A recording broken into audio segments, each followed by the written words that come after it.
Welcome to Not on My Watch. I'm your host, April Moss. If you've been paying attention, even casually, you already know that something is happening in this country. And no, it's not just politics. It's deeper than that. Because history shows us something very clear. Evil doesn't win because it's strong. Evil wins because good people decide it's easier to stay quiet.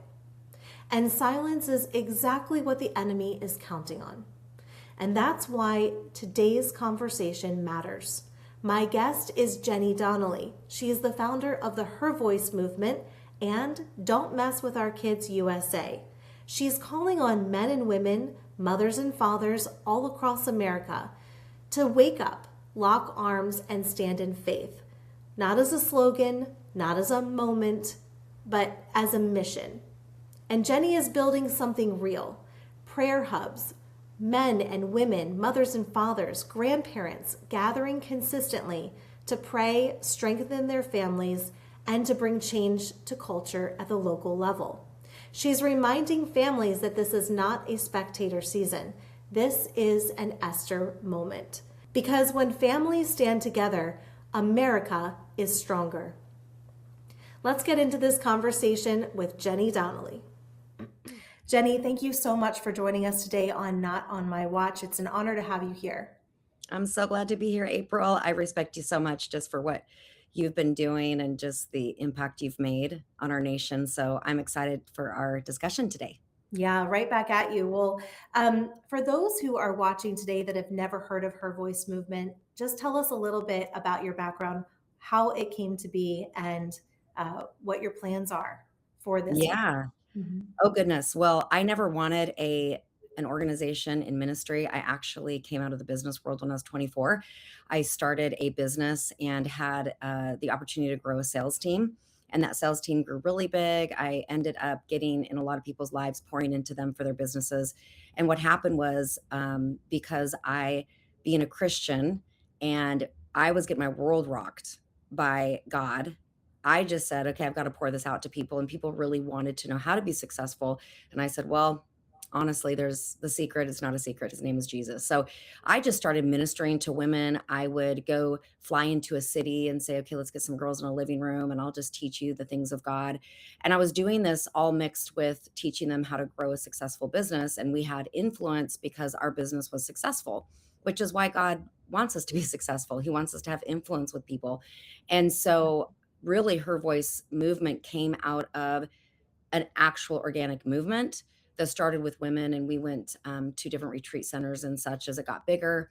And then in 2019 we actually purchased a retreat center here in Portland, Oregon, and started having these retreats here. And it really just became something. I was trying to prevent it from becoming an actual organization because I didn't want, quote unquote, something else to do, right? Because I have 5 kids.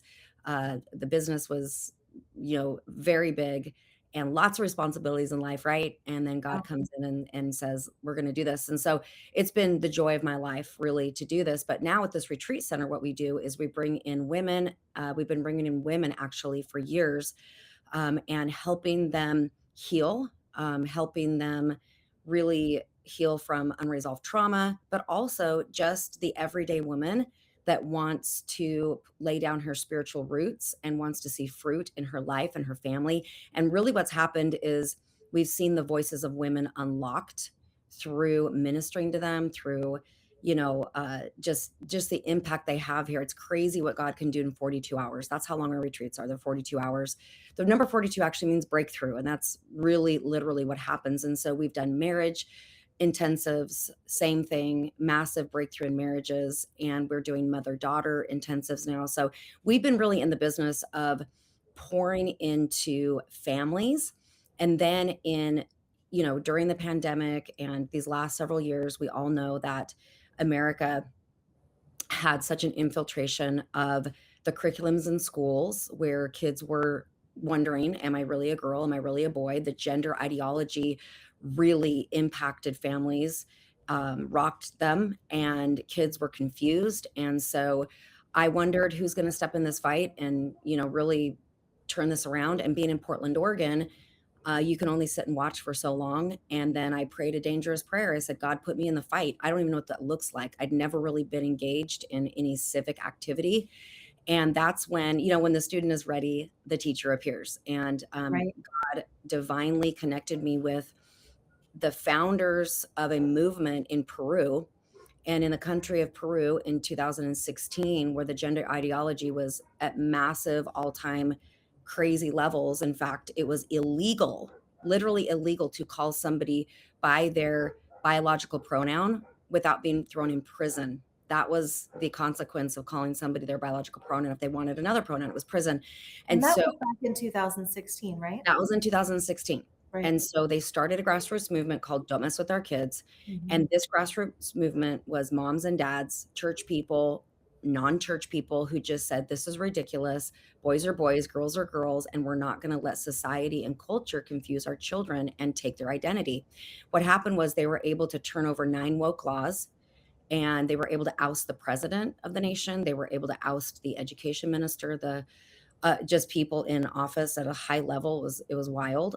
And then they basically started turning laws over. And there was one woman who became congressman. She was a pastor, still is a pastor to this day, but she ran for Congress. She got into office, and she was able to put in 25 new laws for the nation of Peru, one of them being some kind of punishment for human trafficking. There was not a punishment at the time for human trafficking. And so it's just wild what God can do with people who, Mhm. regular people, everyday people who say enough is enough. So we took that movement and launched it in the United States in 2023.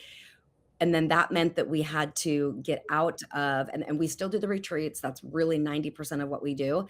But we knew that we had to take action in the public square and begin to use our voices to fight for kids. That's really where our heart landed, kids and family. And so that took us to, where I met you, April, was Mhm. when we were taking this message of standing for family and kids and marriage between a man and a woman, fighting for the unborn, and also for this sacredness of two genders. We were fighting for those things and the freedom of religion. Yeah, And so we biblical. took the message to the streets, and literally, we went to, well, all 50 capitals. We had a prayer day, one unanimous day in all 50 capitals. It was pretty awesome. Mhm. And then we went out and did the mall. We went to the National Mall and said, don't mess with our kids out there. That was 375,000 people that came for a million women, 10 million views online. And then after that, we decided to go to 5 cities, to these major cities where we thought, let's see if we can stand for kids and really awaken people, to see if we can activate their voices. So These really, are mostly that leftist was May organizations. Day, last May, and it was 5 cities that we went to, and we were in the public square of Times Square, out in the streets, and it was quite something, which we could probably talk about. Yeah, I mean, you've been at the epicenter of the leftist movement and this Marxist push on America, and you've seen it in action. The most recent one that I saw, where you guys made major headlines, were when Antifa came and rushed you in Seattle. Do you want to share a Yeah, little bit about that? sure. Yeah, that was our 4th city, and Houston was the city prior to that. And we started getting things sent to us saying, hey, just so you know, on the social media sites where there are leftist groups, they are all saying they're coming to Seattle to protest, and basically just not even protest, but they're going to take over your event. And so we just prayed and said, okay, God, we actually asked the Park and Recs for a completely different area in Seattle 5 different times. They denied us 5 times. And then they suggested this park, which is Cal Anderson Park. It is where they had the chop zone during the pandemic. If you remember, there was this idea that they were going to become autonomous. There was a lot of I violence. remember. Yeah. Uh-huh. So that exact park is where Parks and Rec said, "You can be here." And so it was a setup, honestly. Yeah. They call it the Gayborhood. It's where the hub, a lot of the central activity for Antifa is. And so, but we knew the gospel of Jesus Christ. We want everybody to hear the gospel. So we went and we set up the event actually starts at 5, and we set up in the morning around 10. We had a legal permit to do so, and when we got there was already spray painting. There was already urine bombs, which were water balloons filled with urine being thrown at us, trying to set up. Then the tear gas came. Then the knives were drawn on our kids that were there. And it just it went to a level of escalation that I never, ever thought of. Jenny, Of what was course, the response from the law enforcement that showed up that day? How did they support you? they, well, they got involved once it got violent. They, first of all, they were not notified of this event Okay. until the event was on a Saturday. They were notified, to my knowledge, on Thursday. They didn't even know we were coming, which is another setup Mhm. to basically help them fail. Because what did that mean?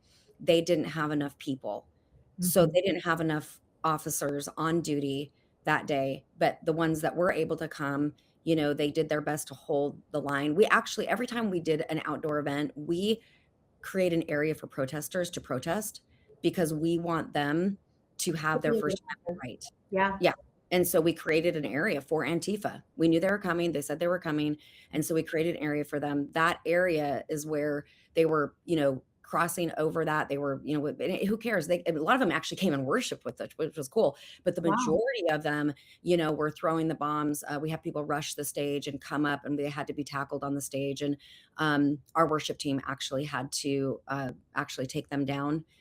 It was crazy, to say the least. It felt like Mhm. it was surreal. I was like I was in a movie. I Mhm. was just praying the whole time. We kept moving with the event. The police did ask us to shut down, and we said, well, it's 3:15 and our event technically doesn't start till 5. Most of our people coming are on their way. They're driving from hours away. They don't even know this is happening right now.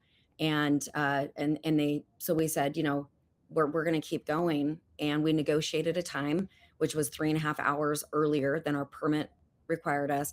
Well, what we found out later, April, was that when, and the police, I mean, we felt bad for them. They were, a couple of Sure, them they went, were caught off guard. yeah, well, a couple of them went to the hospital because there's Mhm. gravel that they had to make 28 arrests.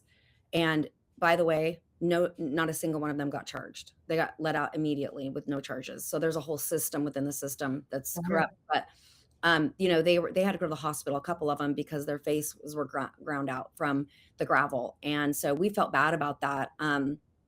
But we also knew that we had to take a stand for the gospel, and we could not retreat. We could not retreat from taking a stand for children who are being groomed and being lied to. And we had to take a stand. Now, we were peaceful. We were worshiping. That's all we did actually the whole time, is worship. We had a Mhm. couple testimonies, but the worship didn't stop. It was actually one of the most impactful days of my life. Our youth that came up from Portland were so impacted. They said they've never felt the presence of God like that ever, ever, ever, ever, because Incredible. God was so glorified in that, as crazy as it was. But also, it's Judges 3 where it says that there's a whole generation that is has not had any experience in warfare and battle and fighting for the freedoms that we have. And I don't think those kids even understood. I call Gen Z kids because, I'm older now, but Mhm. I don't think those kids even knew the impact of what they were fighting for, that we are fighting for a nation that says that we have free speech. And so, anyway, but they knew in their heart of hearts that it was the right thing to do. However, this is what I found out is by law that if there are two opposing voices, there's a protesting group and there's a peaceful group, and then one begins to be violent or heckle, which is not freedom of speech, right? Mhm. Violence is not freedom of speech, right? Yeah. Um, it breaks the boundaries of that right in our Constitution. But if there's a group that is heckling and violent, and the government interrupts to shut down the peaceful group in order to shut Mhm. the violent group down, that's actually called heckler's veto, and it's against the law to do that. You're actually supposed to shut down the group that is violent and give the peaceful group their opportunity to speak. So, because it was done in a way that wasn't lawful, we do have a court case. We have a lawsuit filed against the city of Seattle.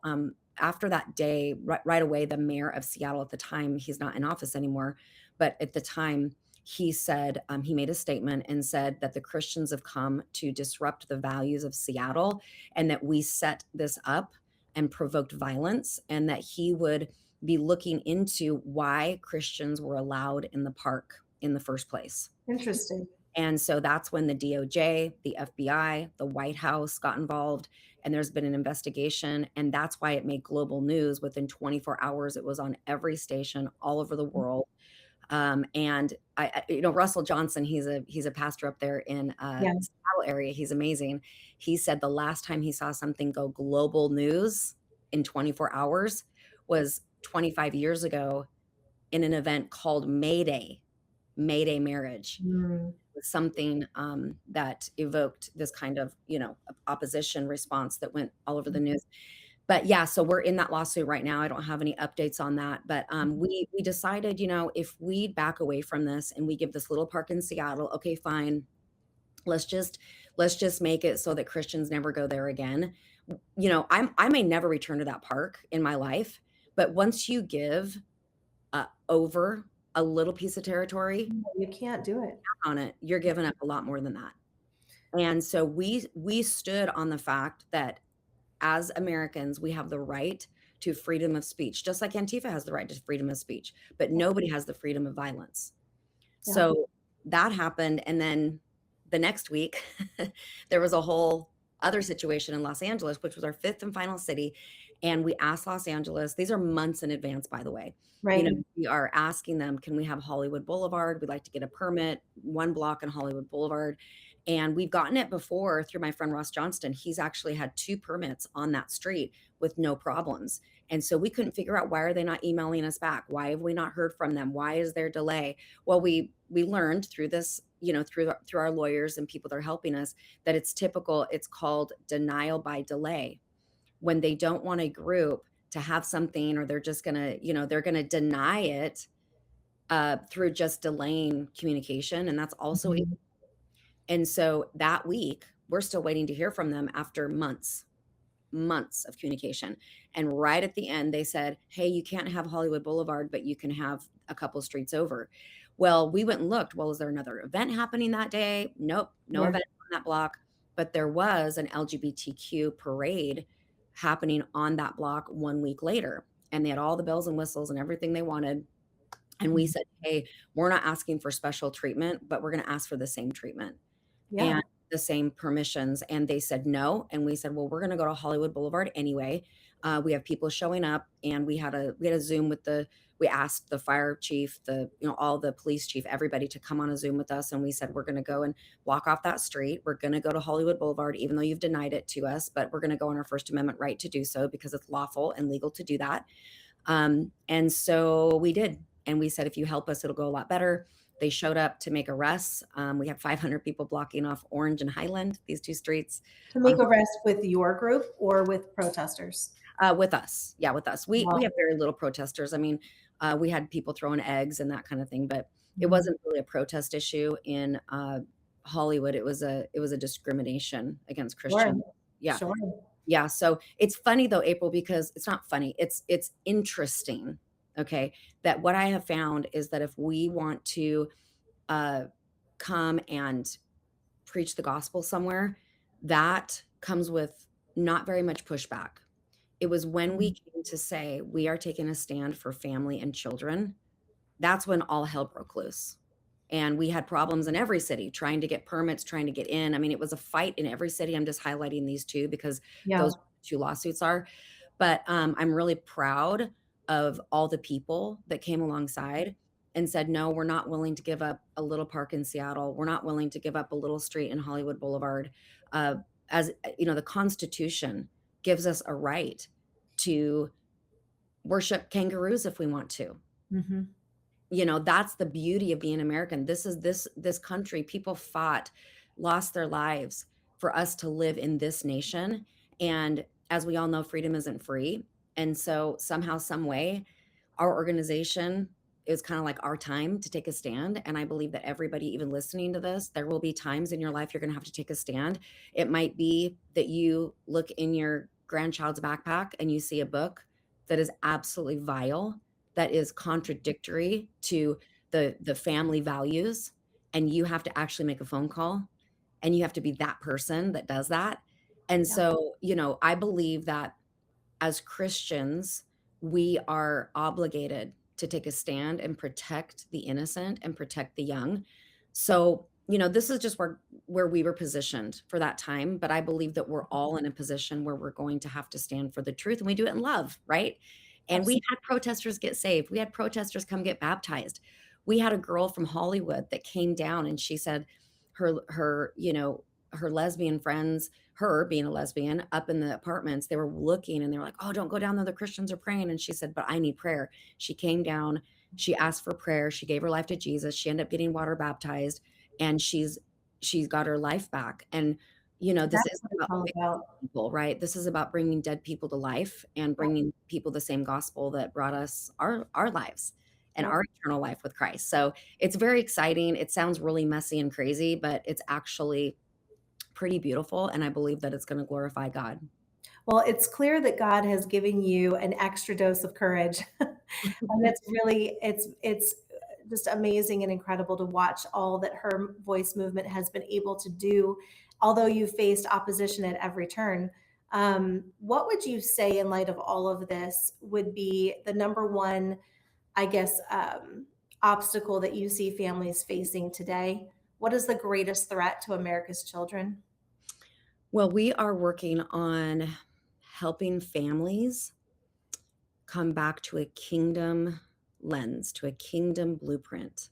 So when Charlie Kirk passed, we heard this amazing thing that he said, or maybe it was journaled somewhere or told to his wife, but if he were to become president, he would revive the American family. And I Mhm. loved that. When I heard that, I was like, yes. And because America really is strong if we have strong families. Yeah. And the families are the pillars of a strong nation, really, the strength of the family. And so when I heard that, I thought, okay, revive families to what? I come from a very broken family. I come from several stepdads and several stepmoms, and I love my parents. They're amazing. Everyone's been on their healing journey and they're doing great. But my childhood, I did not have an example. And Mhm. so something inside of me says I need to discover what it looks like for a healthy family. What does it look like to have kids be discipled, not just side accessories. Yeah. What does this mean? And so I've been studying different cultures. I've studied the African culture, the Muslim culture, the Jewish culture, and then really compared that to the United States culture of family. United Mhm. States culture of family is the furthest from kingdom values that we have.